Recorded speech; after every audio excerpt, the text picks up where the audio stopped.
What was the first track you wrote that you were proud of? It's a song called Gone. Okay. Gone, yeah. That was actually the first song, because before I started off rapping as well, and that was the first song where I sang. Okay. That was my first song where I sang the whole way through.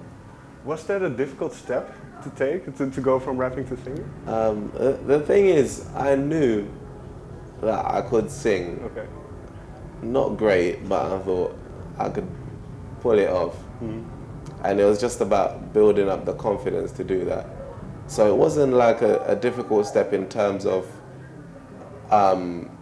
practicing a lot to sing, but more of that step thinking, are people going to accept me as a singer? You know, it was more about what other people thought. And then I thought, you know what, I actually don't care. So that confidence kind of came out of yourself. Yeah. I just got to a point where I was like, you know what, this is about the message that I'm putting out there. I don't care what another person thinks, you know. And then obviously Georgia is kind of the song that lifted you up. So what was the starting point of that track? The starting point of that track, or at that stage, I was like, I knew exactly what I wanted to do. So I got in the studio with one of my friends called Show and Prove, and I told him the sort of album that I want to make. I want it to have a lot of 60s influence, especially from the Motown era. Right. And we was just listening to some records, and I heard a sample by Bobby Bland. And I thought, if we take this and speed it up and just switch up the whole thing completely, this could sound cool. And literally within like 2 hours, I wrote the song and recorded it. And I was just dancing around the studio, man. Did you know you had a good song? Yeah, of course. Okay. Of course. I mean, you get a feeling when you record something nice because it makes you feel good. Right. I mean, sometimes you can be a little bit gassed and then it makes you feel really good, and when other people hear it, it's not quite as good, but yeah, that one worked out. Okay. And can I assume that Georgia is autobiographical? Is it about a real girl?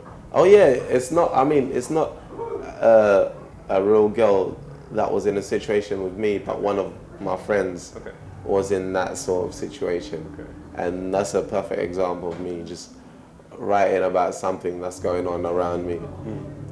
And I know a few different girls who are like the character that I'm describing. Okay. And then in a similar sense then, because the song that's doing well now is Run, so what's the starting point for that song? Is that again something that you saw happening or? Yeah, Run, I mean, Run, it's a cool song that makes you dance, but at the same time there's some very tricky lyrics in there where it's got like political undertones. Right. So it's just some stuff that I wanted to get out at the time, and it's the vibe that I wanted to go for that album. So that's with the same process.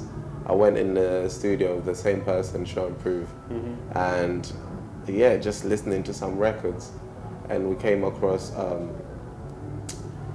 Boots Brown and the Blockbusters, and it was literally just a guitar going dum da da dum dum dum da dum dum dum da da da, and it was like, okay, that's the first step. Now we need to make this into a really cool song, and yeah, with that actually I didn't even write the lyrics. Okay. I didn't even write the lyrics. We just went in studio, played it a few times, and I just went in the booth.